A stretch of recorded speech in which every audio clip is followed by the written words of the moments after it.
Hello, everyone, and welcome back to the channel. I am delighted to say that I am joined here today by my excellent friend, Dr. AP Canavan. Hello, AP. How are you today?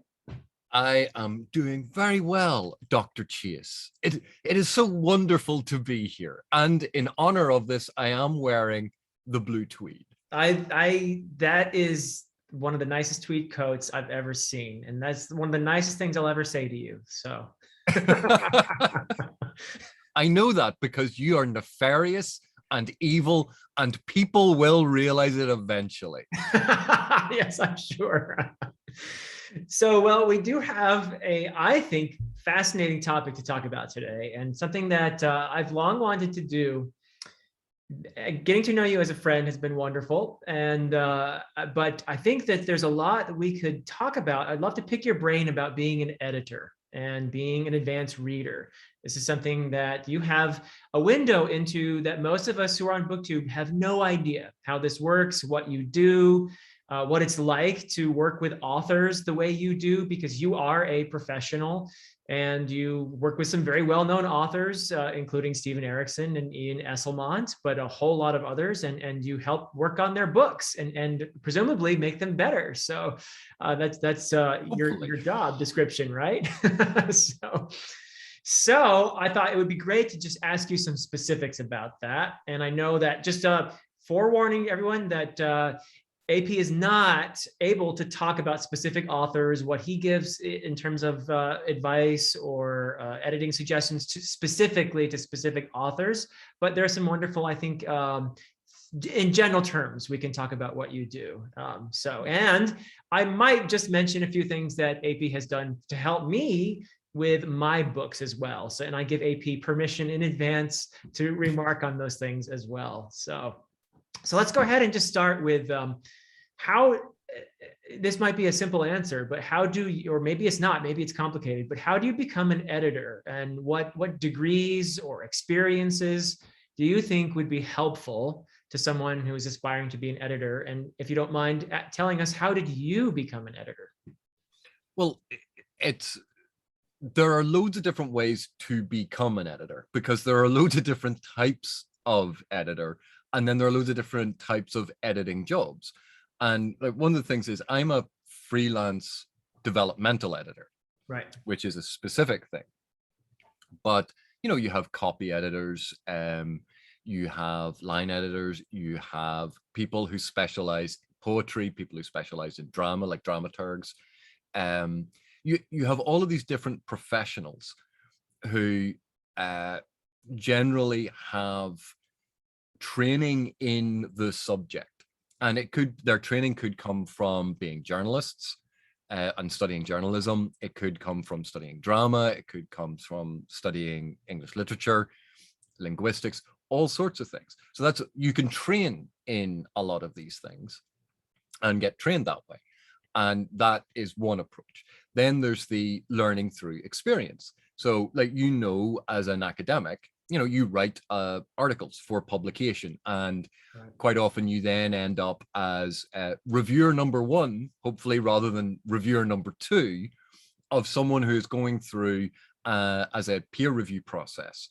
And then you end up working like on editorial boards or parts of editorial collectives for a journal, where you're helping select and helping shape articles that are going for publication. So even though you've not formally trained in editing, you gain a lot through experience. And then there's another aspect of it, which is a lot of editors who, if we're talking about editing for literature, right, who work for mainstream publishers, being able to edit a manuscript is only one aspect of the job. Like, they do things like profit and loss statements and the scheduling of all of the economic aspects and the marketing aspects and where it's going to fit in the schedule. It's a business. Right. So there's like a whole lot of business related aspects to it. What sort of contracts you have with an author, or distribution rights, and working these things out. So, background in law can be exceptionally useful as an editor. Yeah. although I would say, like, having done both a law degree and an English degree, a background in law is really useful for understanding literature, and literature is really useful for understanding law. Yeah. I think there's a lot of pollination between those fields. Yeah. But there are all of these different approaches to becoming an editor. And it all depends on the type of editor and what you sort of end up doing. How I fell into it was, I had a law degree, I had an English degree, and then I had my master's, my PhD. But as a way to make ends meet, I used to do odd jobs of editing other students' manuscripts, which is not rewriting them. That is a different thing entirely, but sort of going through it and marking things down, trying to summarize what was happening in a paragraph and go, you're making this point here, but you're, the usual things that you do when you try to edit your own work, when you've written an essay and you're trying to clean it up, when you're trying to trim down the number of words, make things more expressive, make things clearer.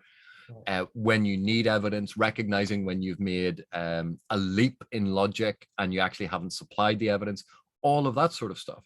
So I was doing that, and as part of my PhD, working with various journals and working with editors from other journals, so learning from them. Okay. So there was a lot went on in terms of that. And because when I was going to academic conferences and I was meeting some authors and talking to them about their work, you strike up a conversation, and authors, quite often are really excited to meet someone who not only has read their work, but can talk about it intelligently and can go through it. And I think a lot of authors really enjoy that, when someone deeply engages with their writing. And through that, certain authors and other people said, would you look at something for me? And that started a sort of snowball effect. And that's how I ended up doing this as a sort of freelance thing. Right. Oh, that's very cool. So you mentioned a couple of different types of editor. One being, what you primarily do is developmental editing, as opposed to a copy editor who's going to be focusing more on the commas and the semicolons and the apostrophes. And so, or how would you distinguish these things? And if you don't mind, why don't we just talk about the difference between an editor, an advanced reader, an alpha reader, developmental editor? What are the differences here? Or are there meaningful differences? Right. So it depends on what you want an editor to do to a manuscript. Okay. And, obviously, I've shown in a couple of videos on my channel, me going through, like, doing a close reading of something and showing how you're pulling information out. That's part of what an editor can do, is they're looking at what is going on the page. When you do a line edit, that's when you're going through line by line in a novel. You are checking everything. You're checking consistency of, are character names the same, spelled the same throughout? But copy editors are not something I can speak about with a huge degree of authority, because I'm not one. But I know copy editors, and seeing how they process a text it's a skill I wish I had. They are so incredibly thorough. So, for instance, going through and noting the first time a character name is referenced, and they write it down, and they have the page number and the line number.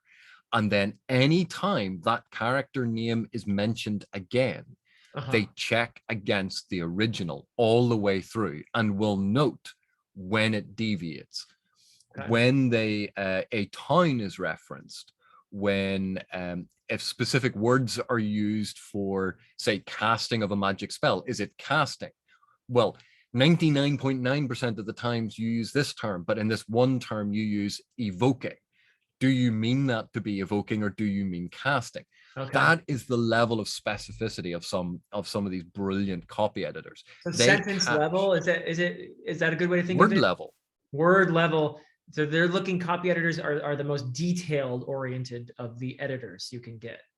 And the thing is, that's why you do copy editing at the very end of the process, because there is no point in going through it word by word. If someone goes, you know what, I'm actually rewriting this entire chapter, Yeah. or I need to restructure this, or I'm moving things around, because as soon as an author does that, you basically have to do another copy edit. Right.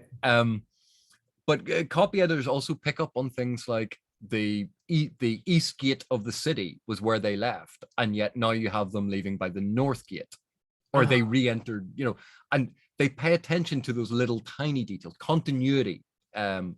Copy editors catch a lot of continuity stuff. Okay.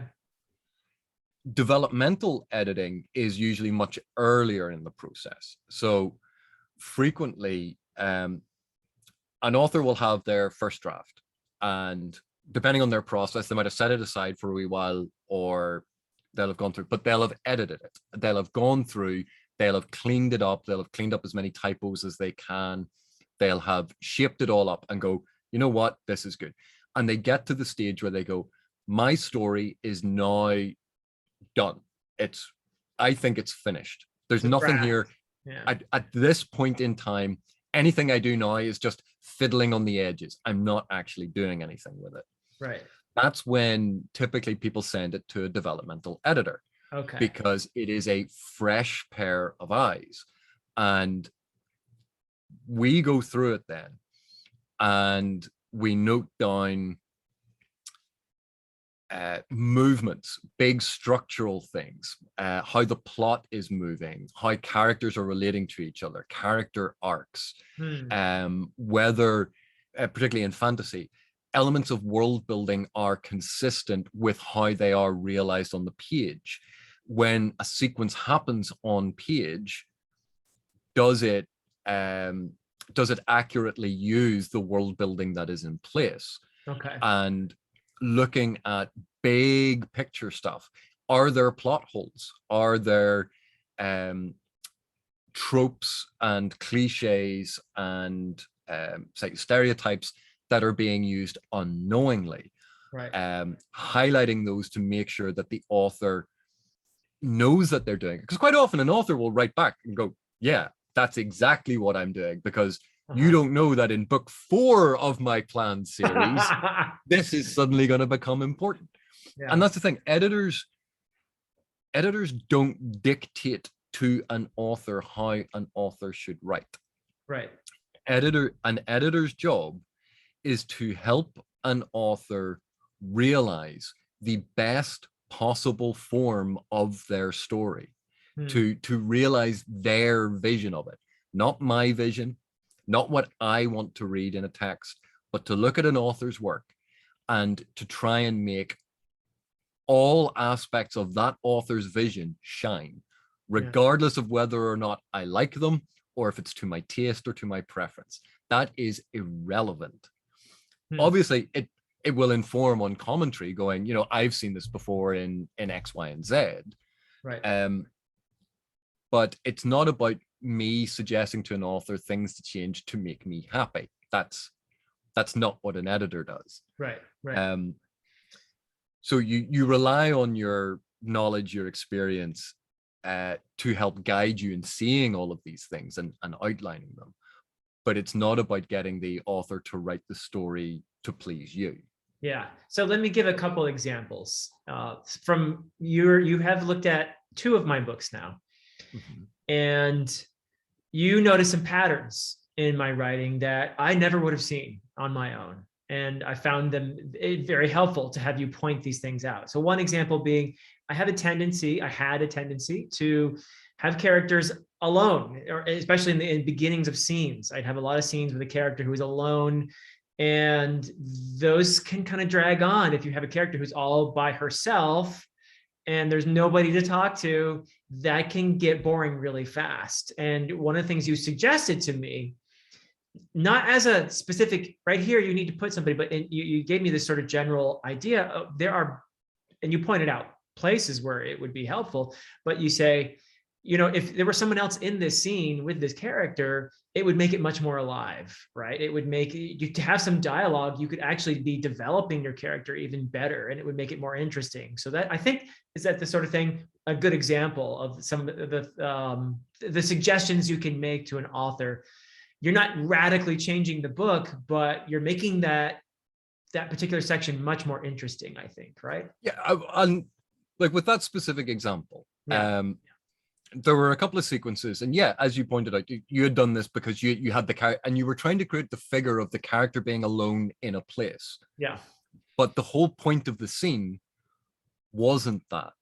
Yeah. And you could still create the sense of vulnerability of that character, even if they had a companion, because it would still be, instead of just them against the world, it was two of them against the whole city or the whole world. Right. So you could still make them feel vulnerable, even by like a quick dialogue to sort of go, like, stop looking so shifty. We don't want them to notice us, that they're trying to sneak through something. Right. But it doesn't fundamentally change the structure of what you were doing in that. You were moving character A from point 1 to point 3. And you still are moving character A from point 1 to point 3, but now character B is going to be with them. Right. And then at point 3, character B can be sent off to do something, and therefore character A is now exactly where they would have been in the original, but you'll have done something slightly more dynamic in the lead up to it. So it's thinking about it in terms of almost like the smallest change possible to the structure. Yeah. That an author can implement if they choose. Because with any of the suggestions I made to you, they were just that, weren't they? They were suggestions. I was saying, here is a thing. But it was up to you to go, yeah, but I don't have a problem with that, AP. Like, I don't see what your problem is. Go away. You're annoying me. Or you could have looked at it and gone, oh, well, actually, that is a good idea. I like that. Yeah, I can make that. Not only can I make that scene more dynamic, but I can add some insights into that character by having another character's reactions to character A, right? And that makes it much more interesting reading, actually. Yeah, much more efficient writing, I think, as well. And that's really what you're trying to do a lot of the time, I think. When you say you want to make minimal changes in order for maximum effect, that's what happens a lot. So another problem I had, and I didn't even realize, was a little bit of inconsistency with my magic. And I had this idea that I inserted in a few places that the magic users could combine their power in order to get more, powerful. But you pointed out that, well, why don't these three in this scene just do that when they're being overwhelmed by this other one here? And I was thinking, I guess I better change that because you don't necessarily see. I mean, when you pointed out, it seemed so obvious to me. I'm sure you've heard this before from authors, like, oh, why didn't I see that? But you're a fresh pair of eyes, and you're trained and you're used to finding. I think narrative integrity is something that you're very, very sensitive to because you're trained and you've been doing this. That's the value of having somebody who's a professional, look at it, right? But the thing is, stuff like that happens in almost all published manuscripts. There will always be levels of where the world building has not been applied to its fullest, because when an author, and you know this, when an author conceives of something, it's your vision of it, but you haven't worked out every single ramification because that is far too complex. That would be creating an entire reality. Yeah. And no author is that good. No one. Because if you think of something even as simple as, if you take the modern day, you go, the car. What if instead of cars, people could teleport? And you can think of, a whole load of ramifications to that. But I guarantee you that your readers will think of a whole lot of ramifications that you hadn't thought of.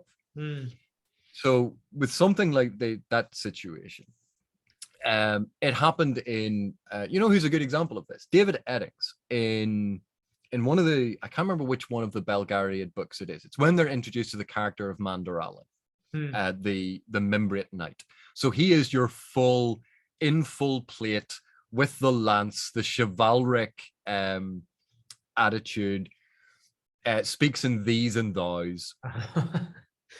And you have Belgareth, Polgara. So Belgareth the sorcerer, Polgara the sorceress, the two most powerful sorcerers on the planet, their small quest party surrounding them, and they're being chased by monsters. And they go, what are we going to do? How are we going to stop these monsters? And as a reader, as a child reader, I was going, you're a sorcerer. She's a sorcerer. Use magic. But Eddings didn't want to use magic there because the scene was to have them on a hill and this knight come riding in to save them as his introduction. It was a grand dramatic scene. Right. And so you're looking at this going, but it is so dumb. You haven't given me a reason why they're not using magic. Yeah. And even if they said the animals or the monsters that are pursuing them are immune to magic, you go, oh, well, there's a good reason. Is the ground in front of them immune to magic? Because you could just make a big hole and they'd fall in it, or raise a wall because they're running very fast. And if you immediately raise a wall, they'll run into it and knock themselves out. Like, because that was the type of magic system that Eddings had constructed. It was too powerful. It is essentially wish magic. You think of an effect and go, effect, and it happens. So something like that, you could see the purpose of the scene was to introduce the knight, have him do something heroic and save them, and show how heroic and brave and wonderful he was. Yeah. And ride in to save them. That's the point of the scene.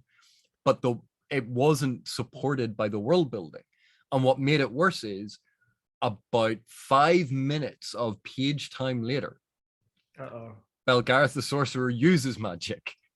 And it highlights that there was this problem. So that would be a book that if I had been asked to edit, I would have highlighted that and said, potentially invent a reason, such as these monsters are immune to magic, or that there's a nearby mineral or some strange spring or something which is naturally dampening the use of magic in this area. And it's going to be a very small geographical area. That's an easy fix, yeah. And if you add that in, then suddenly Belgareth and Polgara can't use their magic. The group can't rely on it. And therefore, when Mandoralin comes riding in, it makes sense. Yeah, cool. And then when they leave that area, it's all back again. And you go, if it was really inconvenient, and people would still have looked at it and gone, wasn't that convenient? That was a narrative contrivance. And you go, yes, but a narrative contrivance is going to be better than a big, massive plot hole. Right, yeah. So that's the kind of thing that you would talk to an author about it, and you would make that notation. And when the author is looking at your notations down the side of the manuscript, and then looking at your editorial notes, they might go, yeah, but I don't care. I'm keeping that exactly the way it is. And as an editor, you go, great. I did my job. I raised it. I showed you this potential issue. And if you as author are happy with it, this is your book. You do with it what you will. I'm just here as a fresh pair of eyes to go, have you considered? So it's not about me imposing my vision. It's suggesting a whole load of things. And then the author takes that information on board, and they either accept it, reject it, or they might go, well, there's that point, and that point. And I know you've suggested reasons, but I've thought of a better way to fix it. And you go, that's fantastic. the editor inspiring the author to new levels of creativity. And you go, that's what an editor, in my estimation at least, that's what an editor does. An editor helps an author create a better and more powerful vision of their work. And that's the basic point of it. That's awesome. Which leads to another question then. Why edit and why not write? And I have some notion, I would have my own answer to that question, I think, if I were an editor, because I actually happen to enjoy editing as in of all the parts of the writing process. For me, the most fun is the editing part. Maybe I'm a weirdo, I don't know. But for you, why edit and why not write? Well, there are a number of basic points about this. Number one, out of all of the creative endeavor, like anything that we're talking about in this spectrum between writing and editing is by far the easier thing to do. Sitting down with a blank page in front of you, and creating on that an immersive reality that a reader is going to throw themselves into and get lost into. That is a skill, it is an art, and it is a passion. And editing is someone has done all of the hard work. Yeah. And you're just going through it and you're going, all right, well, if you tweak that bit and you move this bit and you have a wee bit of a problem here, maybe this section's excellent. Love this section. Absolutely fantastic. Can you do that again later? You know, editing is so much easier because all of the hard work has been done. And even then, with an edit, when you've suggested things to an author, they go off and they do the hard work of actually implementing all of this stuff. That you can go, I mean, some types of editing will involve an editor going through and actually like deleting lines, deleting paragraphs and rewriting things, and being that heavily involved in editing the text. That is a style and a type of editing. It's not one that I generally do. I much prefer the early stage of developmental editing where I can suggest things and let the author stay true to their process. And to me, it is a nice, clear distinction in my mind. But as to why I don't write, some people are really good mechanics. That doesn't necessarily mean they're very good drivers. Yeah. Yeah. I love story. One of my pastimes when I can't sleep, you know, like people count sheep or have weird things they do to try and trick their brain when they're trying to relax at the end of the night. Yeah. I will extrapolate entire fictive realities. I will design story worlds. I will work out narrative arcs. I will just tell myself stories in my head. And that's something I do for fun. Some people say, oh, I write only for myself. And you go, I tell stories in my head only for myself. When it comes to the actual act of writing, of creating on that page, I don't have the driving passion to tell other people my story. I don't have the dedication to sit down and actually learn and practice to get better at it. That's not where my passion is. So that's why I edit and don't write. Editing is fun, I have to say. It is fun. So I get that. I actually do. Do you ever elect not to take on projects that might be just, like, I don't know, too awful or too scary or too spicy maybe, or too political or for other reasons? I mean, sometimes I have students who will tell me, and this is a very difficult situation I found myself in a few times. I have students who will say, I want to be an English teacher. And this particular student can't actually write a sentence without an error in it. And is it cruel for me to encourage the student to say, oh yeah, sure, you can do that? Or is it cruel for me to say, maybe you should think about other careers in the most polite way possible? I don't know. I've never quite solved that. But have you ever, I don't know, just said to somebody, no, I'm sorry, I just can't do this for you? Um, I have turned down work before. Uh-huh. And there are a variety of different reasons why I may have turned down work. And sometimes it's because, you know, when I said at the start that an author has reached a stage with their manuscript that it is basically done. Uh-huh. Where they've corrected typos, they've gone through it, they've polished it. It's in a really solid state. Sometimes you will get sent something. Yeah. It's not baked yet. Yeah. It's not quite baked. And you go, well, in that case, what I could tell you, what I would do would not be useful to you because it's too early in the process, and it would be a waste of your money and a waste of my time, because I'll do this, I'll go through it, but I would be highlighting huge swathes of it to say, like a general comment, like your point of view control in this entire chapter needs fixed. And that's not helpful. That's something that generally gets fixed before it gets to me. Okay. So there have been, and it's very rare. Most people, when they contact an external editor, right, have a very well polished manuscript.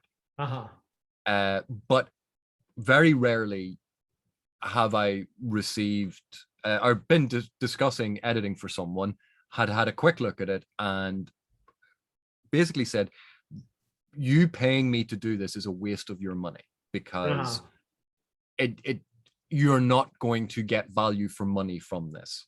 Right. And I think it would be unprofessional to take someone's money, right, to do a job that really if they'd done another pass of their manuscript, they would have corrected a bunch of those things. Mm-hmm. I think it's wrong to take someone's money when it's something that they can do themselves. Yeah. And also when your services would be more useful to them, I think, if it's at a more polished stage then as well. So yeah, it's a bit like if someone said, right, I'd love for you to look at my novel. You go, great, send it to me, and we agree a whole rate.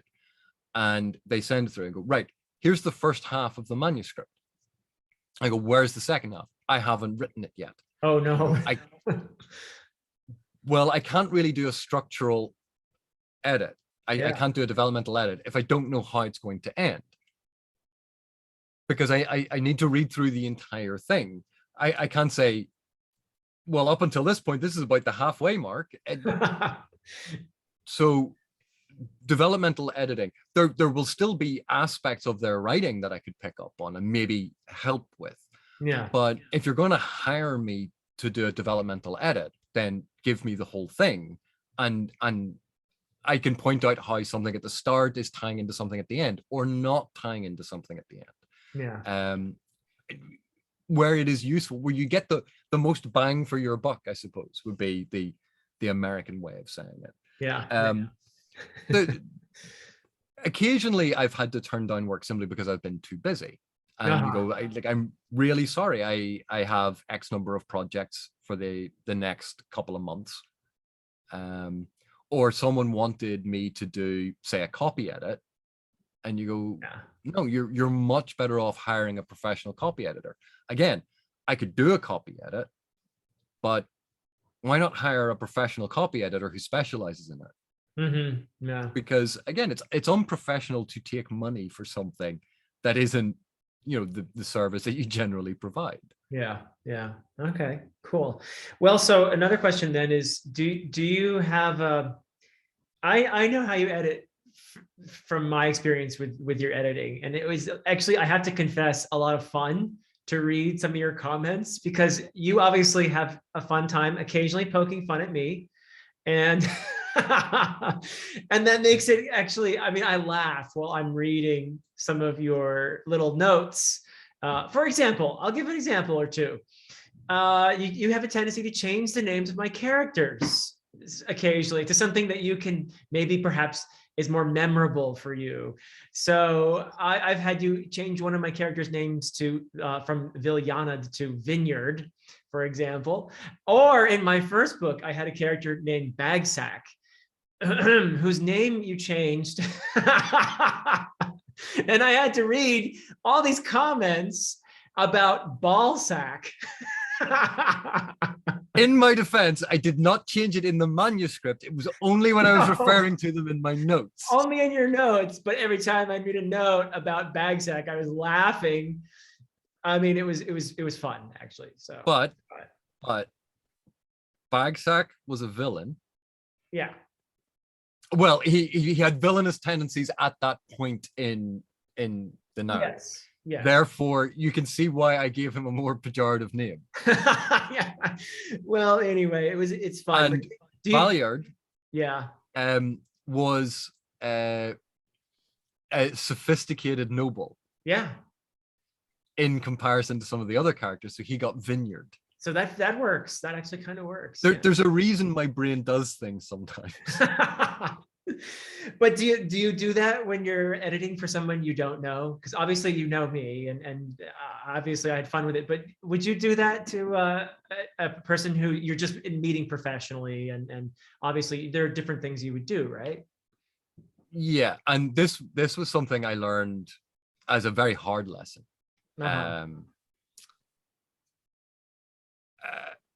That level of informality I have with you in some of the comments, I certainly wouldn't do anymore with someone I didn't know.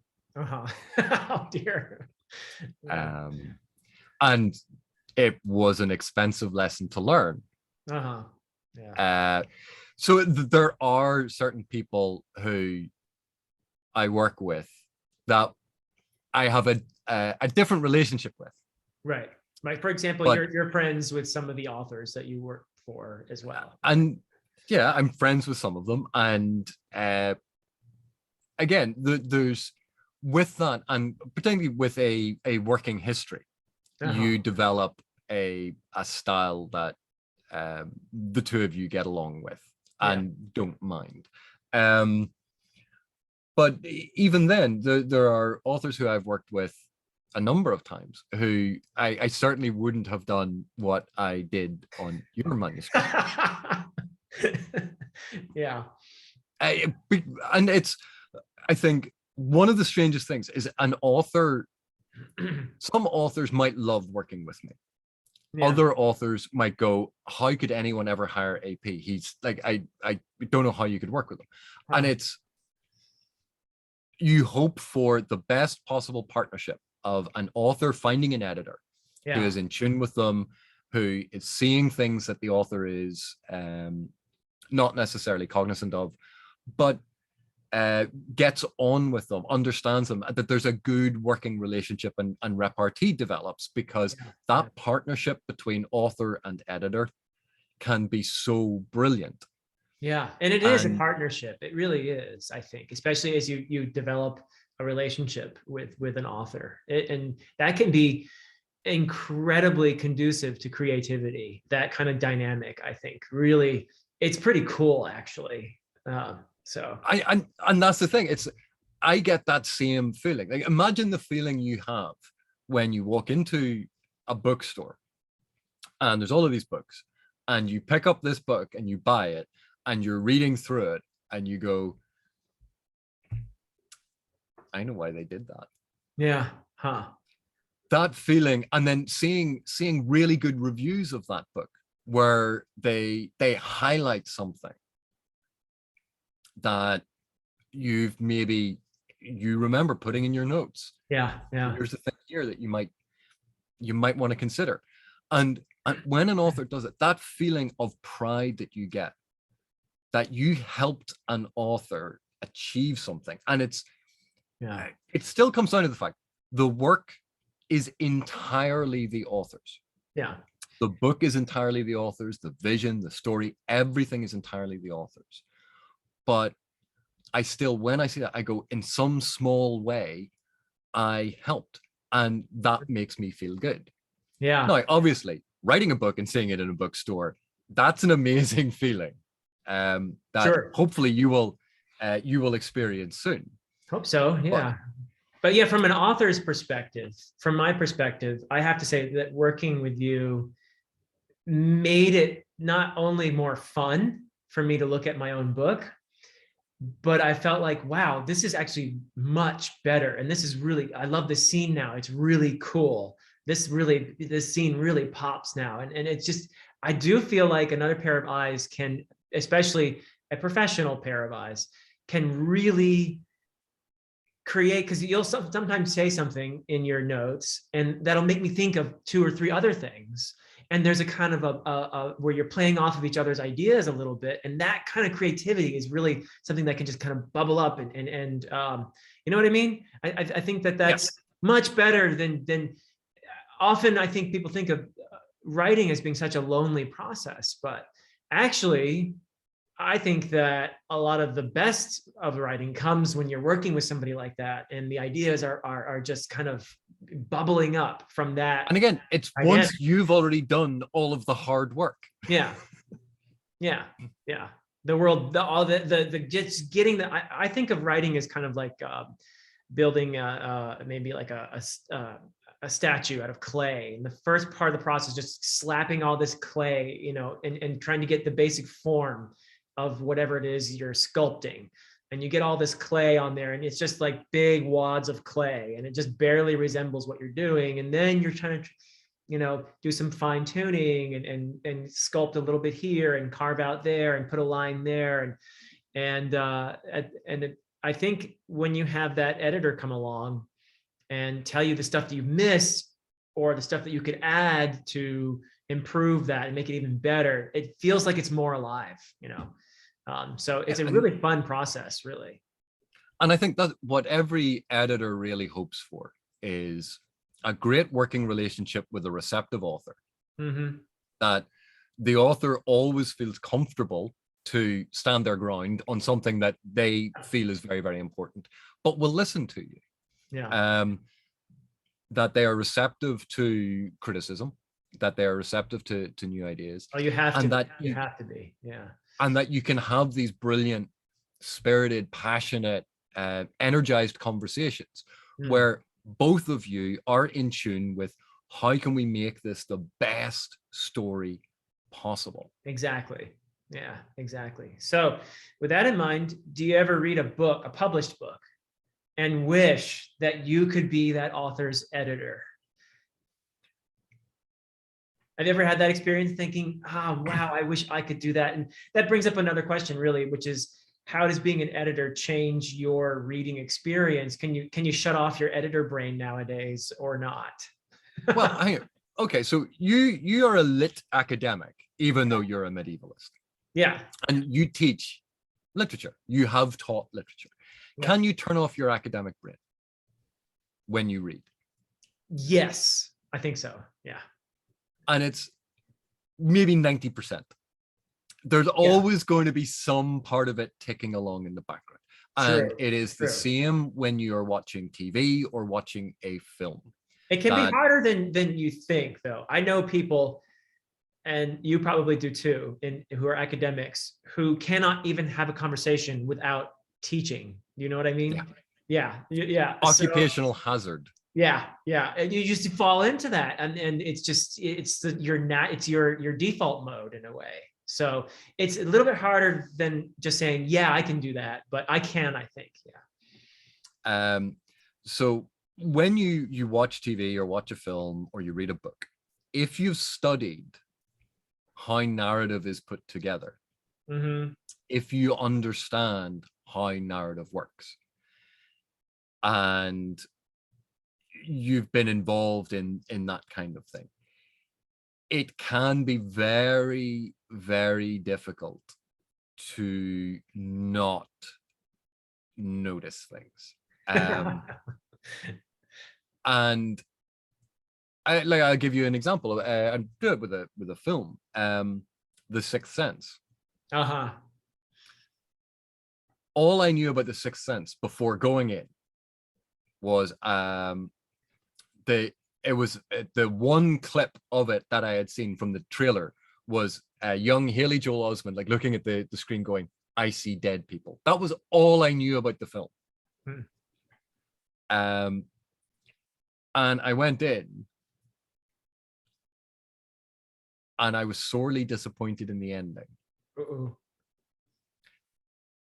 Because I watched the film, and what had shocked a whole load of people, not everyone in the audience, but a lot of people in the audience, the twist ending, I was going, but that was signaled at the very, very beginning. Huh. But at the same time, it doesn't mean that I catch everything. And I've freely admitted in the past that I've completely misread something and then torn myself in knots trying to work it all out. Yeah. But yeah, it can be very difficult to turn it off. There are certain particularly popular authors whose work I will never enjoy the same way that everyone else does, because there's something about their writing, the technique that they are exploiting, that I know exactly what they're doing. I know why they're doing it. And it just rubs me the wrong way. Dan Brown, I cannot read a Dan Brown novel and enjoy them. And that was a real problem when people were going, "Oh, the Da Vinci Code," and they were reading all of them. And like, they was going around, like my family and my dad's friends, "Oh, you must read this." And I read it and I hated it. Because I didn't enjoy the particular way that he writes. And again, I'm glad that there are all of these different styles. I am glad that there are all of these different authors who tell their stories in their own way. My own personal preference is my own personal preference. Yeah. But you can't turn it off. And well, not all the way. But there are still things that I'll watch and I'll go, "Oh yeah, like this is absolutely terrible. Like this is trash. I am loving every second of it." Yeah. Because it just tickles you the right way. It's a bit like, I know you being a vegetarian don't have this, but do you think that restaurant critics who specialize in going to all of these fabulous restaurants and they eat in the best places don't sometimes just crave a greasy burger? And sometimes they crave a greasy burger. So knowing about all of this stuff, people sometimes worry that it turns you into a snob. And you go, no, it doesn't turn you into a snob. It makes you more aware of things. It makes you more aware of the things that you like. It makes you more aware of why you like something or why you don't like something. So it actually helps you be more discerning about what you like. It may ruin some books that you used to love. But there are always new books for you to fall in love with. This is true. This is true. Well, one more question then.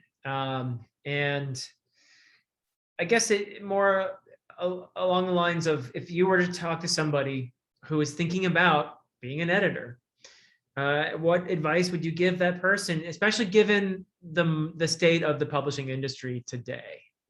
What advice would you give somebody who's interested in possibly getting into any of these different types of editing at all? Firstly, tweed. Tweed is always going to serve you well. Essential. The publishing industry, I don't know a huge amount in terms of the publishing houses. That's one aspect of the industry. And then you have indie publishers and you have small presses that are doing different things. There are lots of jobs in the industry. So the only thing I can really talk about is freelance editing. And I certainly don't go out of my way to market myself.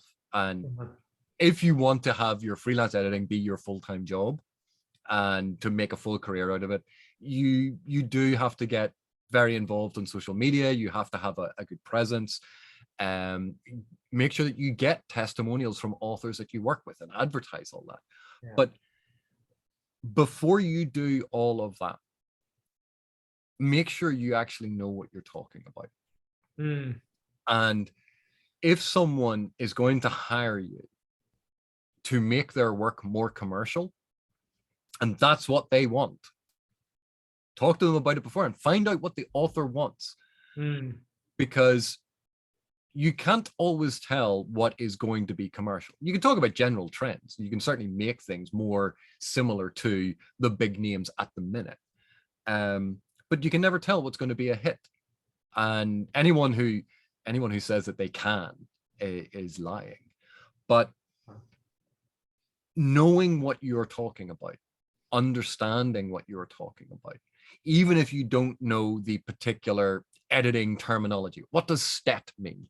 That is irrelevant. Don't worry about that. If you actually know your stuff, understand point of view control, understand psychic distance I was talking to Erikson about recently. Yeah. Understand that there isn't just one narrative structure. There are multiple narrative structures. Mm-hmm. Understand that you don't have to always do things the way that the standard undergraduate lesson 1 in creative writing dictates. Understand that writing is made up of these rules that are meant to be broken, as long as the author understands the effect that they are creating when they break the rule. Yeah. Those are big things. So for me to do this kind of thing, reading widely within the genre and outside, most importantly, outside of the genre. I specialize in science fiction, fantasy, and horror. Because those are the books that I enjoy. Science fiction and fantasy more than horror, but I've done some horror work as well. I understand how horror functions. Yeah. But I wouldn't be as good at what I do if I hadn't read 18th and 19th century texts, early 20th century texts, magic realism, lit fic, can lit fic, American lit fic. Don't forget medieval literature. Medieval.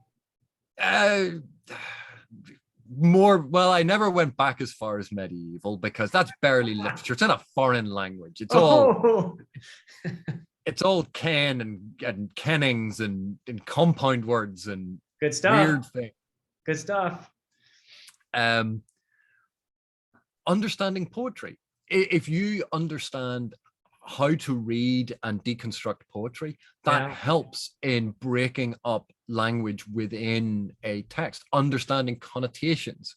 When an author uses one word and you go, might be better if you use a different word because there's a connotation there that you're not thinking of. You're never going to know everything. Yeah. But reading widely, inside and outside of the genre, is the best education that you can get ever, because you will pick up things like narrative structures, archetypes, tropes, different approaches to narrative, different approaches to characterization, different approaches to pacing, that it's not all the expectation of what's going on in the genre, because that is only ever going to be a snapshot. And as an editor, you need a broader palette than that. Wow. Well, with those words of wisdom, we shall conclude. But I also would like to thank you. This has been a lot of fun for me. And I really appreciate you being willing to sit down with me and have this discussion, because I do think it will be valuable for a lot of my viewers. And also, it's always fun to talk to you, AP. So thank you so much for this.